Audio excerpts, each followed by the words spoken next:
شیفتم نیست. جالبش اینجا طرف میاد ساعت 8 ساعت 10 برق میره.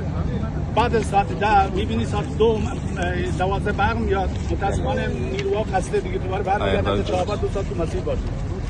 الان ما فقط به نام یادک میکشیم، به نام مرز رسمی، ولی عملا ما کاری در واقع انجام نمیدیم. ان شاء الله حالا زیر ساختار داره رو میندازه به گردن گمرک میندازه به گمرک. شما اومدید اینجا باید به ما قول بدید که مشکل حل بشه. حداقل شیفتا درست بشه، حداقل همون مشکل الان جناب دکتر همینطور که معاون اقتصادی ما فرمود الان توانشه رفته داخل.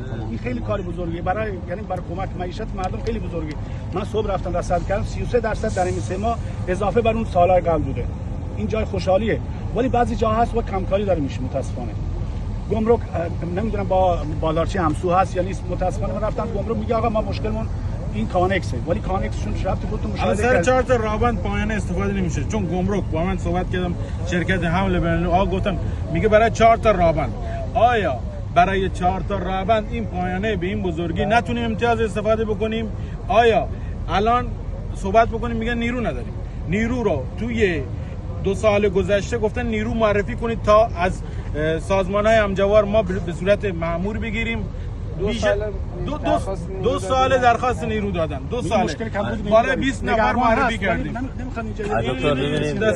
دستور معاون وزیر تاریخ 3/404 برای جذب نیروهای گمرک ما مستهلک شدن بندگان خدا، با دل و جانم اینجا زحمت میکشن و 2 شیفت دادن با یه تیم امکان پذیر نیست.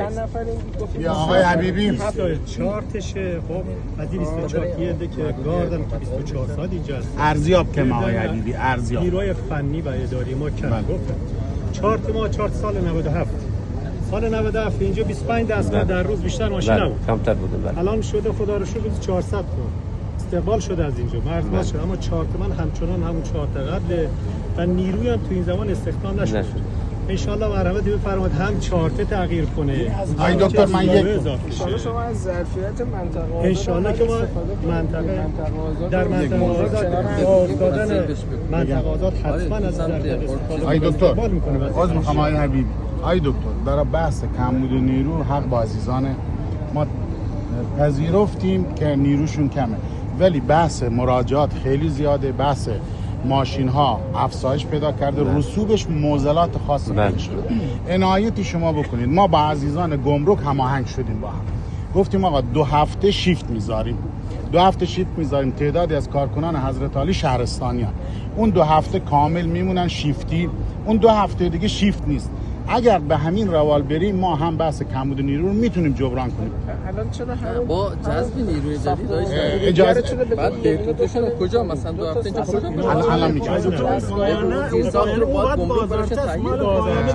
آی دکتر حتی ما پذیرفتیم عزیزان تیر پارک ما تقبل کردن، ما حتی برای اینکه بحث اسکانشون رو به عهده گرفتن، بحث مربوط به شام و نهارشون. بعد انقدر تسریع کنی که تیر پارک تجمع نشه.